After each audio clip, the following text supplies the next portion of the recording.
Cette semaine, l'ancien Premier ministre de Taïwan a ouvert un compte sur le célèbre service de microblogging Sina Weibo. Mais son compte a été fermé 24 heures plus tard en raison de ses positions d'opposition très affirmées. L'ancien Premier ministre de Taïwan, Franck Hsieh, aurait fait une courte expérience du service de microblogging Weibo. Ce mercredi, 24 heures après qu'il ait ouvert son compte sur le service le plus populaire de Chine, il a été fermé. Bien que son compte ait été ouvert moins de 24 heures, Franck Hsieh a réussi à rassembler plus de 60 000 abonnés. Franck Hsieh est l'ancien dirigeant du Parti démocrate progressif de l'opposition taïwanaise. Ce parti s'est fortement opposé aux tentatives des autorités communistes chinoises d'affirmer leur souveraineté sur Taïwan.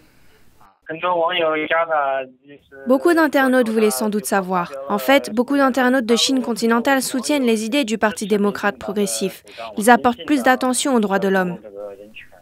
On ne connaît pas très bien les raisons de la fermeture du compte de Franck Hsieh, mais cela pourrait avoir un lien avec son poste. Mercredi dernier, Franck Hsieh déclarait, je cite, « La liberté d'expression ne dépend pas du fait d'avoir la liberté de critiquer les personnes au pouvoir, mais du fait que vous perdiez votre liberté après l'avoir fait. » Son compte a été fermé un peu plus tard. Franck Hsieh n'est pas le seul haut responsable à avoir vu fermer son compte récemment. Brad Pitt, qui est interdit de se rendre en Chine après son rôle dans le film 7 ans au Tibet, a également vu son compte Weibo supprimé.